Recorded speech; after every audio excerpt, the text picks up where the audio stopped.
Welcome to the power of paint.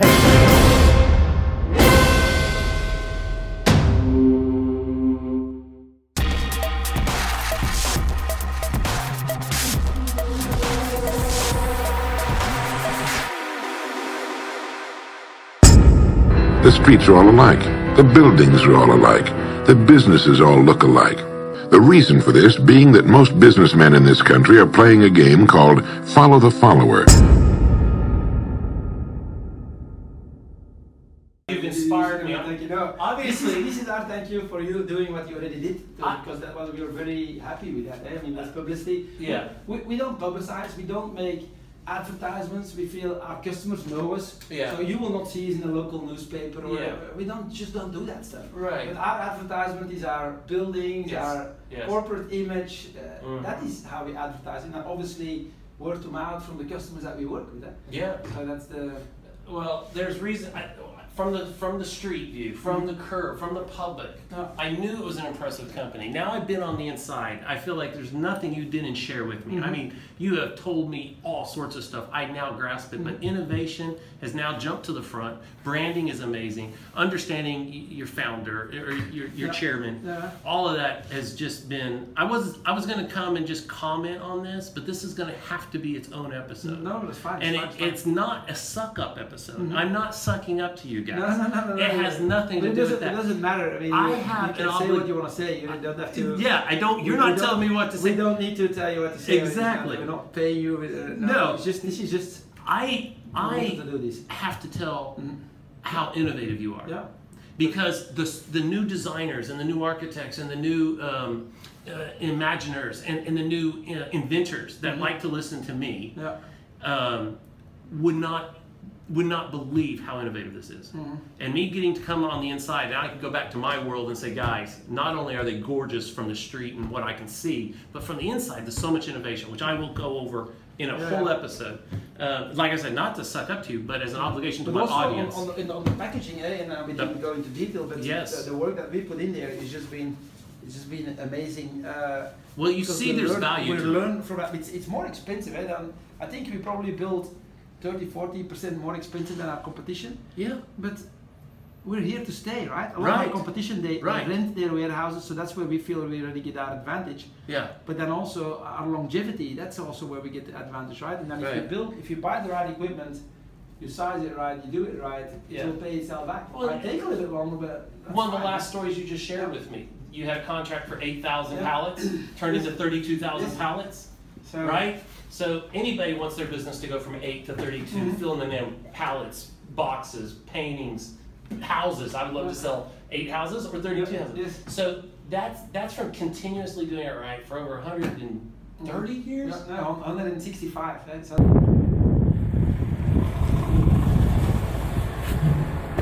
Okay, it's cast. It's cast. No, push it back. Give me in the camera. This is actually their logo, cast iron. They do things so right. That's my favorite so far. Oh my God. Hello. How are you? I'm extraordinary. How about finding Frank? Right here. You're the Frank? Well, you're a lot better looking than your voice. I'm Brad Strickland. Oh, he doesn't sound so good on the phone. This is Kyle Yates. He'll be hanging out with me. Hi, Kyle. Nice to meet you. You have an incredible property out here. Well, you haven't seen nothing yet. We'll do a tour, but I'm a little early, so... No, you're perfect. Okay. Come in. And now I'm back at one of the coolest places in the entire Houston industrial complex, Katoen Natie, also known as Katoen Nation, because my first visit, I learned all about this place. Inside this LaPorte location is this crazy, amazing, cool camera that takes pictures of pellets and tells it whether it's white or black. And if it's black, it goes this way. If it's white, it goes this way. Oh, look at that, Braxton.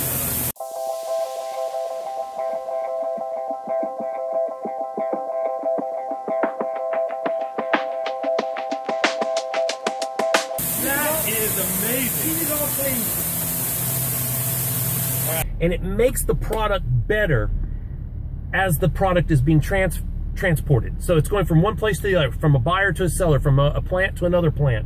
processing to process. In that process, these guys improve the product, whether it's feed for cattle or chicken, or in this case, plastic pellets.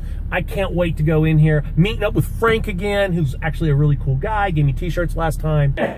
What do you got? What do you got, Frank? Thanks for coming by, man. Oh, I really love appreciate it. Love the tour. tour. I got a little more present for you. So we got some Belgian chocolates. Belgian chocolates. Some Belgian chocolates. Awesome. I also got something Texas for you. What? I get to go be cowboy right You here. can wear it on every side now that you go to. Oh, I can. Architect, you need to wear a Well, I want to visit. It's kind of like some people like to go to different stadiums. Yes. I want to go to every property you guys operate. Well, so cowboy hat is on its way. So now we just got to wait. We're a semi truck. And man, look how awesome this place is. Their branding is unbelievable. It gets me every time. I've watched this place for over 20 years, and it's just awesome. Up on the towers, on the trains, on everything around here. It's going to be so cool. I can't wait to go inside. Come on, let's go. This place is so cool. Can't wait to look around. Just look at that. Look at that right there. Look, the coolest logo, period.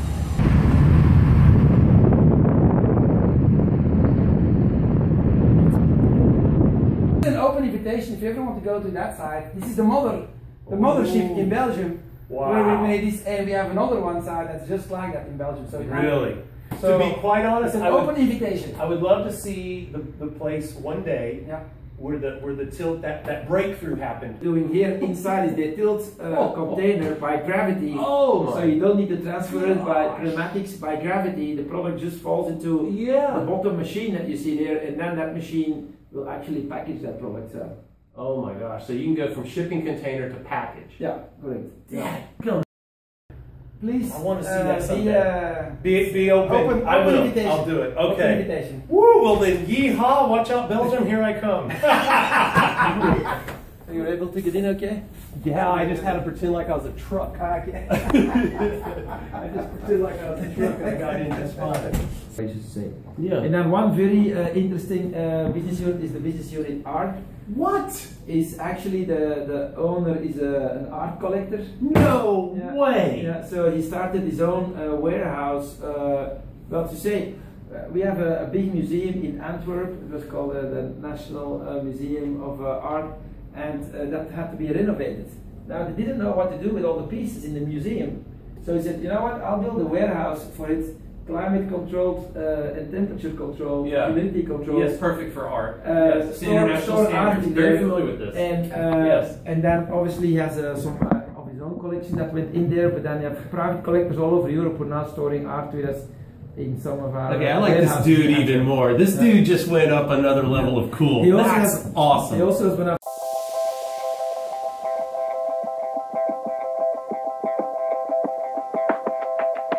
Guys, but he's into art, so he does international storage of fine art. Well, yeah, international storage, and then obviously for private collectors. And for private collectors. And then he just.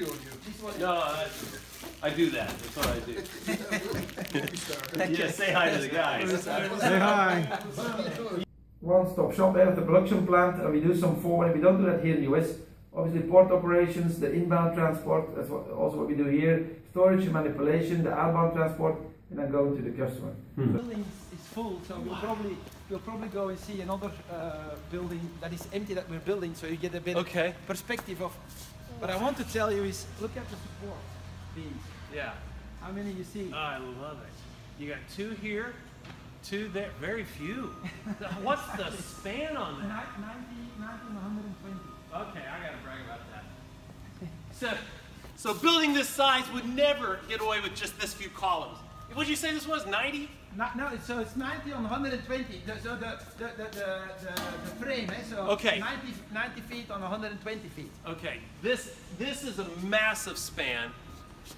This is like what is this, 30, 40 feet? It's a 48. 48 feet. Ah, that's a big boy. I like this place. This is awesome. That's something what we do. Bulk storage. Yep. Bulk unloading. There you see those steel platforms where actually that happens in Antwerp. So what I showed you, so the container comes in, is being tilted, that goes into the silo. Yeah.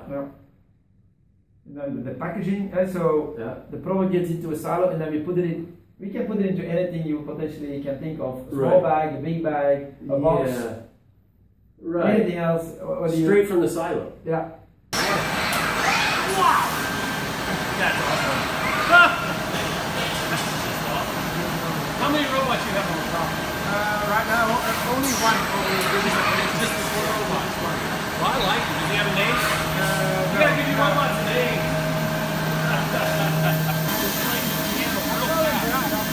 I'll call that one Brad. Hey, that's Robot Brad. And then again the packaging, and these are the 25 kg bags. Warehousing. Wow.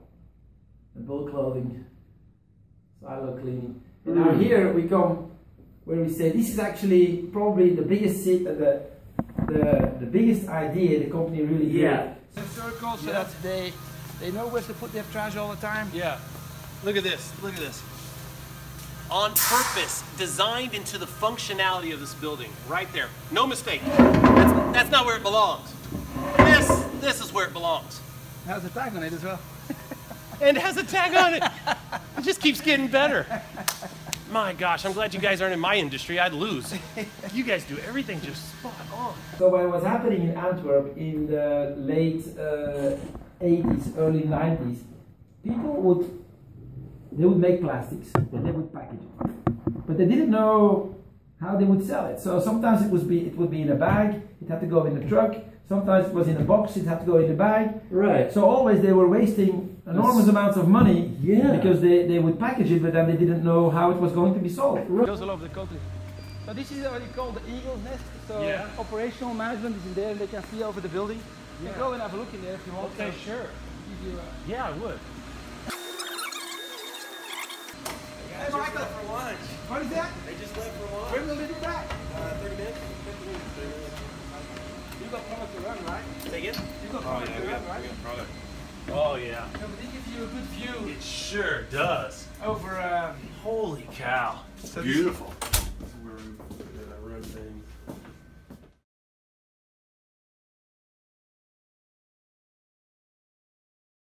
So we come with the idea, said, why don't you store it in bulk and wait till you've sold it, and then we will package it right to what you want it. Oh. And this concept, actually, so you store the product Yeah, up in the silos in above. the silos above. Yeah. It can go into a bulk truck if it needs to go straight to the customer, or we have an intermediate floor where we actually have packaging machines that are actually, at the time, they were actually on air cushions. Really? Like hovercraft. Now they're on wheels. So we have little packaging machines on hovercraft, on air pads that move around on air all under those silos. So you only need one machine to operate all those different silos. Yeah, if you need 260 trucks loaded and unloaded, where you gonna go? Right here. Go, you're live. Okay, that's part one. There's more to come. This company's that big, more than one video. For example, in one video, it's going to be about design and innovation.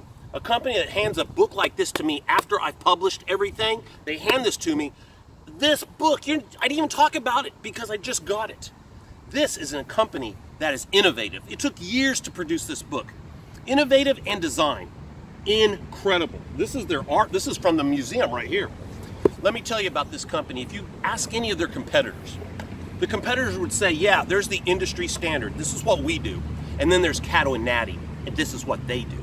Steve Jobs, Walt Disney, either one of those guys in the material handling business, if they would have gone into this business, it would have been Katoen Natie. That's who you'd be up against. They're that innovative. One little nugget I wanted to put in this first video, and I'm just going to drop it on you right now. In 1991, they had 200 employees in one country. Let me say it again. 1991, 200 employees, one country. Today, as I walked around the plant with Frank and learned all about the coolness of Katoen Natie, they have 14,000 employees. They're in 35 countries. That's a company that's growing because they're doing so many things right. That's why it's going to be another video about where did they start, how they get here, and where are they going. The other video, design and innovation. I hope you join me on those. I'm excited to go into it. So, I'll see you on the next episode.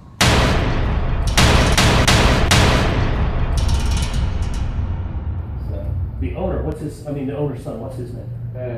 Eve. Eve. Yeah, he has 3 sons. So Eve is the one who sent it. Yeah. Okay. Hey, Eve. Thanks for sending it. I really enjoyed this. So I'm glad we have this relationship through YouTube. That we've got an incredibly good company here. Your dad did good, and I'm sure it's going to continue. I don't know who this guy is. He's probably no good. You might want to get rid of him. All right, no. That's enough. Let's get Frank. I'm ready to chat it up with Frank and see some of this. Cool. You guys want anything to drink, some water or something? Water would be. There's the man. How in the world are you, fella? Good to see you. Yeah. Good to see you too.